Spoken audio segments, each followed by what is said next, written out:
In celebrating and respecting Mental Health Month, Awareness Month, which is the month of May, we're trying to have a different show every week on various mental health topics.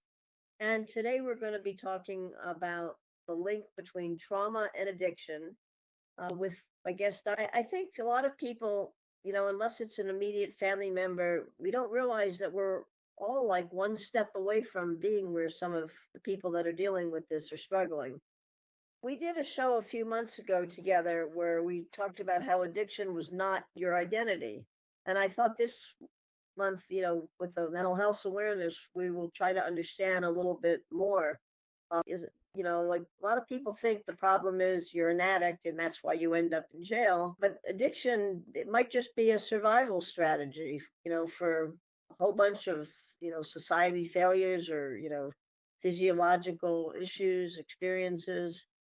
So today I thought we'd talk about how trauma and addiction are related to each other and why healing can begin long before substance ever even happens, so that we don't go down that rabbit hole before it's out of control. But trauma is sometimes not that obvious. But little things like, for some children that are very sensitive, something like constantly saying, sit up straight, the child's going to think there's something wrong, or they're always looking at, let me see your face like before we go out the door, and it might be a normal thing, but the child might have a hypersensitivity to things like that.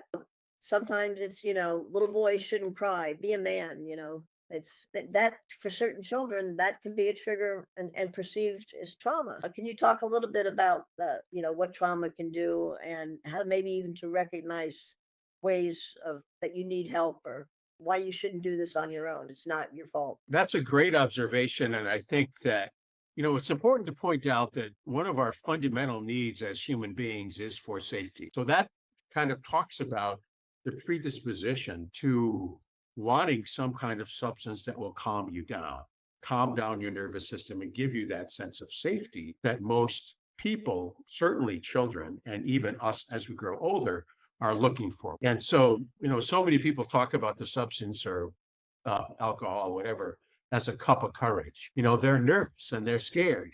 So they take the substance and they feel better. It's very real.